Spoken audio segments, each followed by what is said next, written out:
As relações trabalhistas evoluíram de tal forma que muito se fala hoje em precarização do trabalho, pejotização, uberização. Isso impacta aquilo que o trabalhador espera na sua relação de emprego? É legal? É ilegal? Como os tribunais têm visto essas mudanças legislativas e qual é a diferença entre a flexibilização e a precarização? Tudo isso vamos ver na nossa conversa com o Dr. Gustavo Santos Mendes Macedo no podcast Doutor, por favor, porque você tem direito a não ter dúvidas. Vem com a gente. Olá, amigas e amigos. Eu sou José Cavalcante. Este é o podcast Doutor, por favor. E hoje nós vamos falar sobre precarização das relações de trabalho e da pejotização, que é a exigência de que os empregados abram uma pessoa jurídica, uma empresa, para trabalhar. E para falar desse assunto, estamos recebendo o Dr. Gustavo Santos Mendes Macedo. Olá, doutor, como é que está? Tudo bem? Tudo bem, obrigado pela recepção, obrigado pela oportunidade de falar. Tá, então o doutor Gustavo, ele é advogado especialista de trabalho, com especialização pela PUC, né? E trabalha, assim, habitualmente na defesa e consultoria de profissionais de saúde e também com um viés muito, assim, importante na área do direito sindical, né? Onde tem atuado com consultoria e também atuações contenciosas em nível corporativo. Então, e ele é um dos sócios da Fusete e Vidal Eu Advogados. sou coordenador jurídico lá. Coordenador jurídico da Fusete e Vidal Advogados. Então, doutor, o que é a precarização da relação de trabalho? A precarização da relação de trabalho atualmente, ela ilide em basicamente não cumprir os preceitos da CLT, né? Então, hoje a gente tem requisitos no artigo 2º e 3º da CLT, dos quais prescreve o que é necessariamente um emprego, né? Então, a gente tem lá os requisitos, a gente tem o SHOP, como a gente fala, né? Subordinação, habitualidade, onerosidade, pessoa física e pessoalidade, né? E o que as empresas atualmente têm feito com base no precedente da lei de terceirizações? Elas têm tentado quebrar o preceito da pessoa física, né? E aí elas fazem as pessoas abrir os MEIs e, através disso, as pessoas começam a trabalhar como se pessoas jurídicas fossem. Entretanto, elas trabalham como se CLTs, né? De uma maneira geral. Então, a precarização, na verdade, é uma forma que as empresas vêm tentando driblar a obrigatoriedade do pagamento das verbas trabalhistas e, por conta da situação econômica do país, as pessoas estão atrás de renda. Então, obviamente, as pessoas não vão brigar muito com o empregador atrás dos seus direitos. E aí as pessoas acabam caindo nessa situação, nessa malha aí de trabalhar como se fossem PJs. Entretanto, elas são CLT, bem na verdade. E aí a gente tem problemas hoje atuais, né? Porque a gente tem a jurisprudência do STF que tem se consolidado no sentido de possibilitar a terceirização, só que isso tem sido feita de uma maneira indiscriminada, né? Tá tendo uma usurpação da competência da Justiça do Trabalho e, infelizmente, as pessoas estão trabalhando como elas podem, né? E não estão recebendo seus direitos. Basicamente, a precarização ela é isso, né? É terceirizar. Hoje as pessoas elas podem ser terceirizadas em qualquer atividade da empresa, elas trabalham como se fossem PJs, entretanto, elas são CLT, elas só não estão recebendo ali. E antigamente só se poderia terceirizar a atividade meio, né? Por exemplo, portaria de um prédio, serviço de limpeza. Hoje em dia, a nova legislação permite terceirização, inclusive, da atividade fim, Isso. né? É o tema 725 do STF, né? Isso está sendo discutido no STF. Está sendo discutido, já tem um parecer positivo, né, do ministro Fux em relação a isso e dos demais. Positivo para o empregado ou para o empregador? Para o empregador. Você pode terceirizar hoje até a atividade fim da empresa, né? E indiscriminadamente. O problema mesmo, do meu ponto de vista, é que a nossa lei de terceirização ela não define critérios do que é uma empresa. A gente tem lá no nosso Código Civil a definição de empresário. Todavia, a lei de terceirização não define exatamente quais são os requisitos que você tem que ser para você poder ser terceirizado, né? E aí você tem essa disparidade que está sendo aplicada. Aí, no caso, por exemplo, a questão da pessoa física, do SHOP, né? Até bom ir para os estudantes de estagiários que estão assistindo nosso programa, gravar essa sigla, né? Para quando forem fazer provas, exame, SHOP. É a subordinação, SHO, a habitualidade. SHOPP. O O seria da onerosidade, ou seja, de pagamento, né? Isso. E o P é pessoa física, é trabalho pessoal, e o último seria pessoa física e pessoalidade. Pessoa física e pessoalidade. Shop, né? Isso. Não é shopping, não, shop só. Interessante a sigla, hein? Interessante. Então, o que acontece hoje, por exemplo, o trabalhador, a minha filha, inclusive, ela é médica e ela é sujeita a isso. Sim. Abre uma empresa, só que nessa empresa somente ela vai trabalhar. E o único cliente é o empregador. Exato. Então isso aí não descaracteriza a empresa. Pessoal, a gente teve a reforma trabalhista em 2017. A reforma, ela trouxe o que seria o empregado hipersuficiente, né? Esse empregado tem algumas características que não se aplicam a ele. Ele tem uma discricionariedade maior para poder negociar com o patrão, né? É diferente da terceirização, dessa pejotização, porque a pejotização ela pressupõe o quê, basicamente? Você vai trabalhar para mim como uma pessoa normal. Veja, vamos colocar o exemplo da sua filha. E aí a gente tem que ponderar, né? Porque a sua filha é médica, médico pode ter consultório, é uma atividade de caráter totalmente liberal, né? Existem essas discricionariedades. Só que, por exemplo, isso no mercado comum, né? E aí eu vou dar um exemplo do que já aconteceu comigo, por exemplo. No mercado comum, a gente tem pessoas normais trabalhando, pessoas em telemarketing, pessoas trabalhando, por exemplo, vou dar o exemplo de hospital, né? Fisioterapeutas, técnicos de enfermagem. E essas pessoas que trabalham todos os dias, assumem plantões normalmente, né? Estão adstritas ali ao pagamento, a indenização de insalubridade, tudo. E essas pessoas trabalhando para elas tendo que ser responsáveis pelos próprios recolhimentos, não têm direito. Então, assim, é uma problemática, porque é como a gente diz, se existem critérios na lei, no artigo 2º e 3º, esses critérios eles têm que ser seguidos, né? É o que a gente fala da aplicação do princípio da primazia da realidade.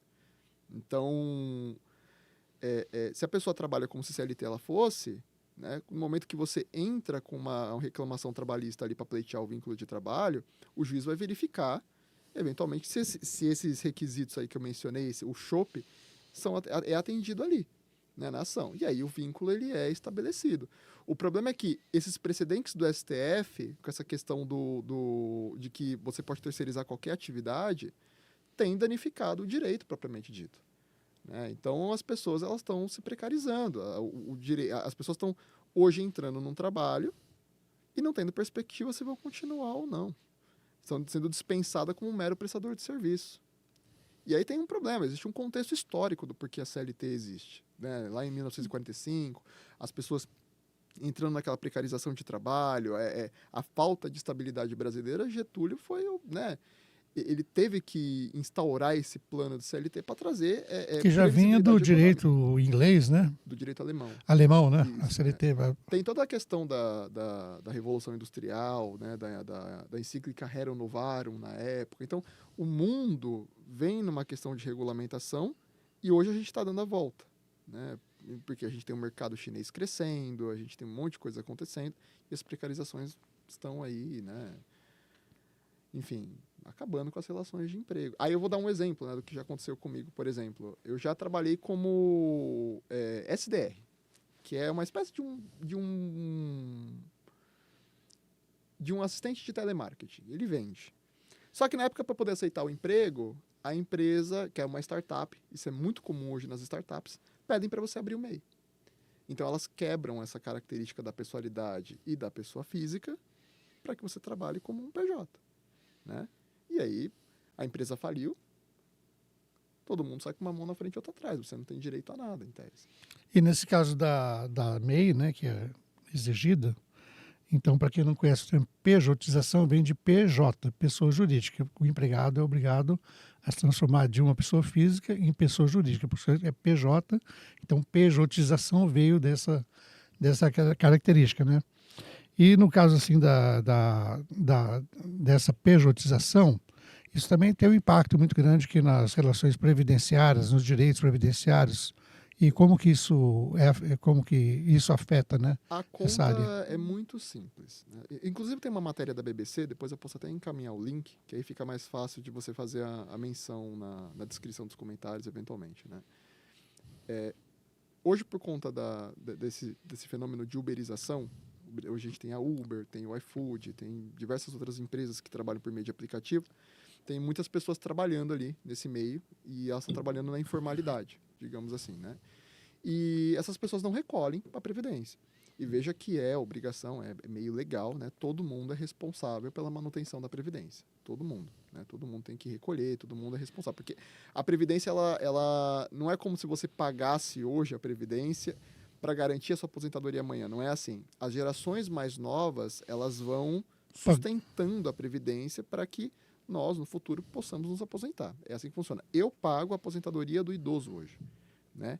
Que já pagou anteriormente pelos dos mais idosos. Mais idosos. E quem vai nascer vai pagar minha aposentadoria no futuro. É basicamente assim que Isso é por causa do déficit, né? Exatamente. E qual que é o problema da informalidade? Hoje, se não me engano, a gente tem quase 40 milhões de brasileiros trabalhando na informalidade. E essas pessoas não recolhem. E aí a conta é muito simples. Se hoje a gente já tem um déficit na Previdência, essas pessoas, eventualmente, elas vão recorrer à Previdência no futuro. Veja o Uber, né? Ele vai eventualmente se aposentar ele vai buscar algum benefício, auxílio-doença, porque vai ter lombalgia, alguma coisa vai E acontecer. desses 40 mulheres, muita gente vai lá e atrás do LOAS, né? Do benefício, aquele benefício que não é aposentadoria para quem tem 65 anos.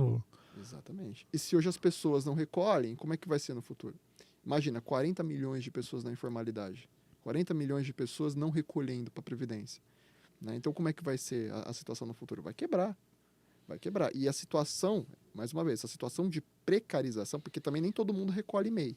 As pessoas abrem o MEI, só que a gente tem várias matérias aí em que as pessoas abrem e não acontece mais nada. Nunca mais pagam. Não dá uma nota fiscal, tem um déficit. Não recolhe a folha de pagamento, que tem ali uma cota que vai para o INSS. Exato, né? 60, 70 reais. E a dívida é imensa. A dívida é imensa. As pessoas simplesmente não pagam. E aí vai chegar no futuro, né? Tem uma matéria da BBC sobre isso. Vai chegar no futuro, a Previdência não vai aguentar. São mais de 216 bilhões de déficit, né? Então, esse é um problema da atual precarização, né? Porque é isso, vai se precarizando, o empregador não recolhe, né? Veja, a obrigação é do contribuinte, mas o empregador faz isso de maneira automática, ele desconta lá os 8%, né? Então, acaba que as pessoas se gerem, existe uma responsabilidade na CLT para o sistema continuar se mantendo. E no momento que as pessoas ficam na informalidade, ninguém recolhe mais. É um futuro incerto, né? Não é mais se, é quando vai acontecer, quando a Previdência vai quebrar. Então, essa questão da terceirização parece que ela vem importada, né, de outros países, não nasce aqui, né? Sim. Como que é assim essa questão em outros países? É difícil dizer porque assim, cada país ele tem o seu próprio regimento, né, a sua própria normativa. A gente tenta, de alguma forma, importar o que é a common law, né? Veja que nos Estados Unidos eles não têm esse vínculo de trabalho, mas lá eles têm uma cultura de valorização do trabalho. É outra coisa, né? As pessoas pagam, elas têm essa cultura de pagar o próprio benefício, de pagar a própria previdência privada, enfim, é outra cultura, é outra coisa, né? E na verdade a nossa terceirização, ela é como eu disse, é uma lei muito deficitária. Ela não dá requisitos, ela diz que você pode terceirizar.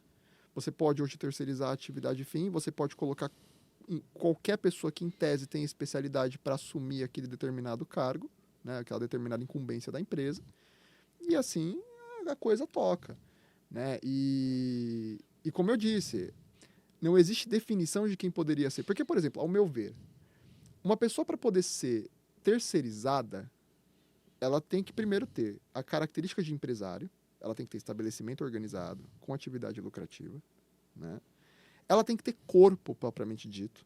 Ela tem que ter corpo, ela tem que ter uma finança, ela tem que ter, enfim, condição de manter, de poder contratar, né? Veja que, mais uma vez, ela contrata e ela distribui esses empregados para Atuarem nas empresas. para atuarem nas empresas. Não pode você, pessoalmente, né? Eu monto uma PJ e aí agora eu mesmo vou trabalhar. Aí a gente fica aquela pergunta. Pode você, por exemplo, mandar o seu irmão? Um dia você está cansado. Hoje eu estou doente, estou cansado, alguma coisa está acontecendo. Você pode mandar o seu irmão fazer o trabalho que você supostamente foi contratado para fazer? Se a empresa aceitar... Provavelmente não vai. É isso que acontece. Aí que ela entra no vínculo, né? É aí que entra no vínculo, né? Você não pode mandar outra pessoa para fazer o seu trabalho. É isso que vai acontecendo hoje nas relações de trabalho, né? Então, na verdade, as pessoas estão trabalhando como se CLT fosse. No final, quebra o primeiro P, o segundo P, que é da pessoalidade, né? Fica quebrado. Exatamente. O trabalho deixa de ser pessoal. Agora, essa pejotização também, ela... no início, as pessoas, para aceitarem o emprego, elas se submetem, né? Mas deve ter aumentado muito assim, o número de reclamações trabalhistas para reconhecimento do vínculo, né? É uma coisa interessante hoje, né? Tem uma desembargadora, ela é inclusive professora, já foi professora minha na PUC, durante a pós-graduação, que é a professora Ivani Bramante, né? Foi minha professora também. Ivani Bramante, ótimo. Ela me deu aula de direito previdenciário. Ela é ótima, em todos os sentidos, assim. E é interessante porque, numa das últimas aulas que a gente teve com ela, ela disse que quando a gente ingressa com a ação, é interessante que na reclamação trabalhista a gente não menciona mais a questão da terceirização, né? A gente hoje menciona fraude trabalhista. Esse é o verbo correto. Fraude trabalhista. Fraude trabalhista. Porque quando você... Veja, existem várias violações, né? Primeiro, como eu disse, a violação do artigo 2º, do artigo 3º, do 468 da CLT. Tem várias questões de infração, mas a principal é a violação do princípio da realidade. E quando você menciona a terceirização, ele já cai nos temas do STF. 725, tema relativamente pacificado de terceirização, e aí pode cair no robozinho, quando você sobe um recurso extraordinário, por exemplo. O robozinho já derruba o seu recurso. Inteligência artificial. Olha, terceirização, tema pacificado, não há o que se discutir mais. Então, quando você menciona fraude trabalhista, você está discutindo vínculo ainda. Mas como você menciona fraude trabalhista, tem uma chance de, no futuro, em eventuais improcedências, o seu recurso extraordinário ser, de alguma forma, apreciado. Né? Então, você tem que tomar muito cuidado, às vezes, no que a gente está falando. A questão é, muito embora o STF tenha pacificado o tema, né, da terceirização, os demais tribunais, varas do trabalho, TRTs, TST, não existe pacificação. Né? Você trabalha nessas condições que eu disse, é vínculo de trabalho direto. As empresas estão recorrendo e o STF tem modificado. Inclusive, né, hoje um instrumento que está muito na moda hoje é a reclamação constitucional. Né? As pessoas usam o precedente da reclamação constitucional, apontam o tema 725, e aí, em eventual recurso de revista, por exemplo, o STF já está cassando decisões do TST, né? Usurpando ali, de uma certa forma, a competência da Justiça do Trabalho. Que a Justiça do Trabalho ela pode lidar com questões constitucionais também. Exato, né? Exatamente. A questão é, a gente está tendo, aos poucos, um desmonte da Justiça do Trabalho. Isso tem acontecido. Inclusive, saiu uma matéria no Migalhas, recentemente, dessa discussão de vínculo de trabalho, que um juiz de uma vara do trabalho se declarou incompetente para julgar questões contratuais e mandou para a Justiça Comum. Porque era uma PJ. Não. É também uma PJ, mas para discutir contratualidade. Está tendo uma civilização dos contratos trabalhistas. Né? E isso gera um problema de ineficiência, porque se você está discutindo, no fim, vínculo de trabalho, né, a análise do contrato é justamente para discutir esse objeto fim. Né? Então, você manda esse contrato hoje para a Justiça Comum, né? Não é muito comum. Aí chega lá na Justiça Comum, o juiz vai falar, mas isso aqui está discutindo vínculo do trabalho, não é eu sou comigo. Incompetente. Aí volta para a Justiça do Trabalho. Aí o empregado fica de ioiô no meio da confusão, né? O que você vai fazer agora? Né? Todo mundo vai ser incompetente? Você não julga de maneira... pelo menos isso é uma ineficiência, é uma quebra do princípio da economicidade processual. Você vai julgar a atividade fim. Inclusive, a gente tem na CLT lá os nossos artigos sobre contrato de trabalho. Né? A gente tem o contrato de trabalho, ele é diferente do contrato civil. Ele é um celebrado de contrato, maneira mas ele não está sujeito ao âmbito civil, né? Exato, É outro no âmbito objeto. trabalhista. Ele tá, exatamente, é outro objeto, é outra questão, é outra avaliação. Ele não é um contrato de locação, entendeu? Ele é outro contrato, ele é outra coisa. E aí, enfim, tá tendo esse desmonte da Justiça do Trabalho. Não acredito que isso seja bom para ninguém, mas tem acontecido. Tem acontecido. Doutor, uma questão assim, muito moderna, né, que não tinha previsão, porque a lei, como a gente já disse aqui várias vezes nesse podcast, a lei sempre anda atrás dos fatos, né? Sim, Ela não consegue prever todos os fatos, então acontecem os fatos, depois vêm as leis, né? sim, Questão do Uber, né? sim. Tem havido muita polêmica sobre se Uber caracteriza relação de trabalho ou não. Sim. Em alguns países até já foi reconhecido o vínculo trabalhista Sim. do motorista do Uber com a empresa do aplicativo, né? Sim. E como é que está a questão do Uber no Brasil? A gente tem o Maurício Godinho, né? O Maurício Godinho já deu decisão no sentido de reconhecer o vínculo de trabalho do Uber, né? Mas essa é uma decisão que não representa a jurisprudência atual. Todos os tribunais, inclusive o TST, é no sentido de não reconhecer o vínculo, né? Que é uma atividade é uma atividade autônoma, na verdade, né? Essa questão dos aplicativos ainda. E a pessoa trabalha como se fosse para ela, né? Ela não abre necessariamente uma PJ, ela não faz nada nesse sentido. É como eu disse, trabalha numa informalidade, ela está num limbo ali, né? Não tem regulamentação previdenciária, não tem nada. Só que todos os tribunais são no sentido de não dar o vínculo. Só tem essa decisão do Maurício Godinho A tendência geral é de não reconhecer o de vínculo. não reconhecer o vínculo. Mas existe um projeto de lei, que é o 1224, que está Isso. tentando assim trazer um pouco mais de regulamentação nessa Isso. atividade, né? Então, Podia falar um pouquinho sobre isso? É muito interessante, porque existe um zum sobre essa PL, na verdade, proposta pelo Lula, e ela nada tem a ver com reconhecimento de vínculo. Ela nada tem a ver com isso. Inclusive, a própria Uber já soltou nota no sentido de que tem que haver alguma regularização nesse sentido. Só que quando a gente dirige no trânsito, por exemplo, a gente vê alguns carros passando uma plaquinha, contra a PL 1224. Só que não tem nada a ver. A PL 1224, ela tem a intenção de regulamentar justamente o problema previdenciário. A gente que é um pouco mais próximo da academia, a gente discute todos os dias essa questão, né? Olha, existe esse problema previdenciário, a previdência vai quebrar, as pessoas precisam ter acesso ao INSS, só que as pessoas precisam também ser responsáveis pelo fundo. A PL 1224, ela tem a intenção de regulamentar a situação previdenciária dessas pessoas. Ela não vai mexer com vínculo, ela não vai discutir a questão de ações trabalhistas, no sentido de responsabilizar. As pessoas vão continuar trabalhando como autônomas. Os Uber são autônomos. Pronto. Né? A questão é, a Uber, como uma empresa do tamanho que ela tem que ser responsável, pelo menos, pelo recolhimento, pela essa regulamentação Então, previdenciária. os uberistas teriam que recolher a contribuição previdenciária na Isso, fonte. Na fonte, exatamente. Né? Então, ele faz lá as corridas dele e, de alguma maneira, o Uber lá em cima, lá antes de fazer o repasse, já faz esse recolhimento. É que isso do também INSS. ajuda o próprio motorista, porque a tendência do brasileiro, quando trabalha como autônomo, é não recolher Exatamente. a contribuição previdenciária. Depois ele, na hora que quer se aposentar, vai ver, trabalhei tanto tempo como autônomo e não recolhi nada. Exatamente. Por fim, essa questão a PL 1224, ela procura, em sua apertada síntese, né, majoritariamente regular a situação previdenciária dessas pessoas. Né? E aí é óbvio que abre precedente, não é só para o Uber, mas para o iFood, para o Rappi, enfim, para todas essas pessoas que trabalham ali mediante aplicativo. Né? Então, precisa recolher, eventualmente. A lei ela visa essa regulamentação e ela é boa, no fim. A própria Uber já falou que tem que regulamentar, enfim. É interessante essa questão da Uber, se a gente for mencionar, porque pelo menos até 2015, até 2016, a gente tinha políticas de implantação no país. Essas políticas ainda existem, mas a Uber, ela meio que chutou a porta e entrou para dentro, né? Que é interessante que, assim, quando você vai, por exemplo, se você quiser montar uma empresa, você quiser vamos usar os Estados Unidos como precedente.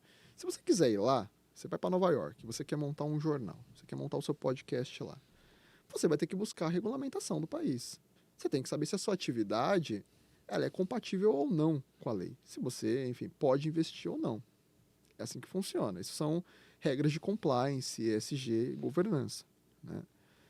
E é interessante porque o Uber, quando se instalou no Brasil, não houve essa análise de compatibilidade legislativa. Ele simplesmente entrou aqui e impôs a forma dele de trabalhar. Veja que isso, né, eu não vou ser conservador aqui no sentido de dizer que foi ruim porque eu sou um usuário do Uber, mas veja que isso danificou toda uma classe. Né? Você tem taxistas que pagavam condutáxi, pagava alvará para poder fazer a operação. Né? Você tem, enfim, tinha toda uma questão legislativa de próprio vínculo, né?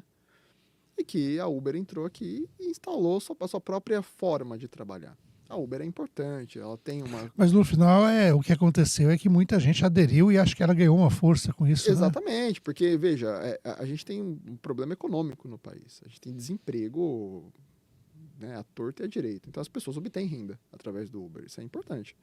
Só que a precarização ela não pode ocorrer, enfim, não vou nem usar o termo precarização, vou usar o termo flexibilização. Ela não pode ocorrer a qualquer custo, né? Veja que é interessante a gente até entrar nessa discussão no sentido de que a CLT hoje ela é deveras defasada, porque ela protege o emprego, ela não protege o trabalho, né? Quem tem proteção é quem gosta do emprego. Só que a CLT, ela teria que, em tese, não ser flexibilizada, mas expandir a sua aura de proteção para aqueles que trabalham, né, de uma maneira geral. Então não pode, enfim, em nome da flexibilização, da modernização das relações de trabalho, se precarizar, enfim, não haver a observância à nossa norma interna. Parece que já houve um pequeno avanço nesse contexto quando foram assim, introduzidas regulamentações sobre trabalho intermitente, que é o famoso bico, né? É o bico. Então, hoje já é possível que esse bico tenha recolhimento de INSS e conte também para a aposentadoria, né? O trabalho intermitente, ele é um problemaço, né? Enfim, tem várias discussões no STF em relação a isso, né? Ele não é um contrato usual, as pessoas não usam muito ele, porque ele, na verdade, ele não dá segurança econômica, né? O propósito do emprego é justamente esse, tá? Assim, para a gente discutir basilarmente o que é o emprego, é entender que o emprego ele serve para te trazer previsibilidade econômica e segurança, para você poder projetar o futuro. Como que você vai comprar um carro, uma casa, o que seja, se você não saber se no próximo mês você vai ter renda ou não? Então, o emprego ele visa garantir isso. Agora, o problema do contrato intermitente é que, por exemplo, hoje você pode me chamar para vir trabalhar para você.